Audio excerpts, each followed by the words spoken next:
The African nations of Niger and Chad have both been key partners with the United States in combating terrorist groups in the region. But as Ali Rogin tells us, that cooperation is in question now that both countries are ruled by military regimes. The American presence in Niger and Chad gave U.S. troops eyes in the sky and boots on the ground in the region known as the Sahel, a stronghold for Islamist groups like ISIS and al-Qaeda. The Sahel accounts for nearly half of all terrorism deaths worldwide. Niger has been hosting nearly 1,000 American military personnel and an air base from which the U.S. launched drone operations. And special operations forces had also been stationed in Chad's capital. And U.S. soldiers have trained local armed forces in both countries. But the majority of forces in Niger are now on their way out. Those in Chad will follow suit while talks continue to possibly keep troops in the country. As U.S. forces withdraw, U.S. adversaries are looking to fill the void.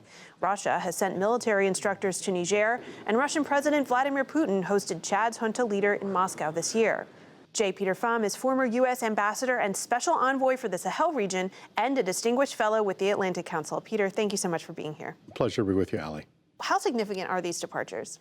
Well, in particular, the departure and the loss of the two air bases, one in Agadez and one in Niamey in Niger, are significant. It took a decade to build these facilities up, to train local forces with which we operated, and to carry out operations not just in Niger and not just in the Sahel, but actually these bases were useful for operations really across a wide part of Africa. So it's going to be a significant loss, a setback. There's no sugarcoating it. In time, substitute facilities may be found, but it's going to take time to build up the capacity and the partnerships that are being lost. Could this have been avoided? What could the U.S. have done differently? I think we could have been more attuned to the fact that the winds of change were sweeping across Africa. Political elites are widely discredited in many of these Sahelian countries. Just because there's an extra-constitutional overthrow of a government doesn't mean that what came before was necessarily a Jeffersonian democracy.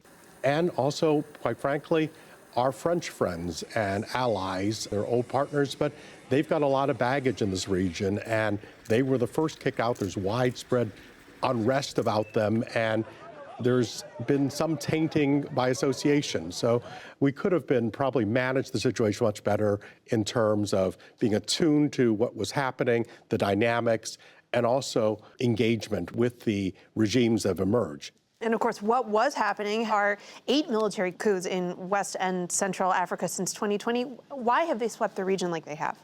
I think part of it was with what came before. There were elections, but they weren't necessarily legitimate elections.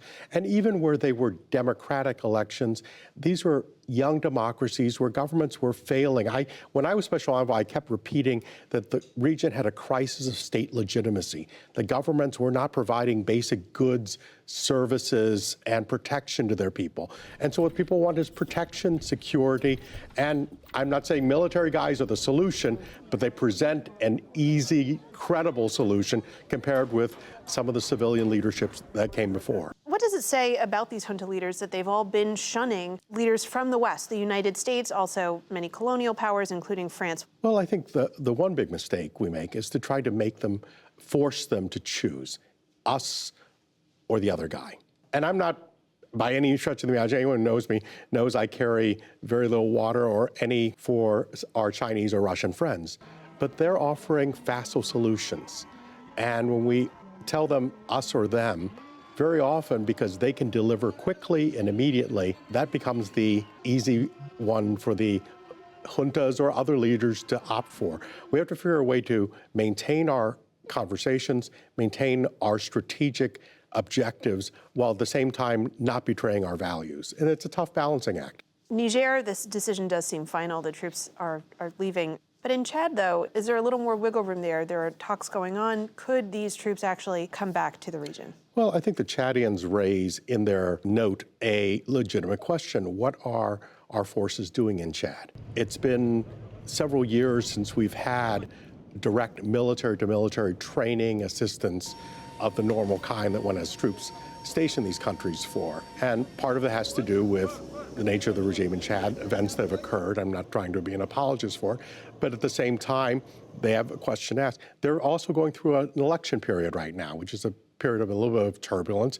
I think once they get through that, I think there's some serious, frank conversations that have to be had, and we'll see what comes out of it. Hopefully, we don't get pushed out of yet another country in the region, and especially a country like Chad, which of course is really at the fulcrum of not just the Sahel, but also Libya to its north, Sudan to its east.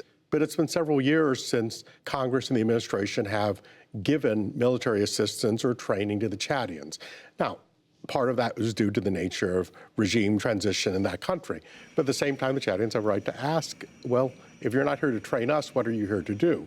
And the answer to that, of course, is, as we all know, is also help our French partners in some of their counterterrorism operations, but raises a legitimate question from the Chadian point of view. And again, we end up associated with a former colonial power that has baggage in the region. In terms of the countries filling the vacuum, we saw that Russia has already made its way into Niger. What are the possible consequences of countries like Russia and China filling the void that we're leaving? In the short term, they provide what some of these new regimes, military regimes, think is a security blanket because they're interested in regime survival.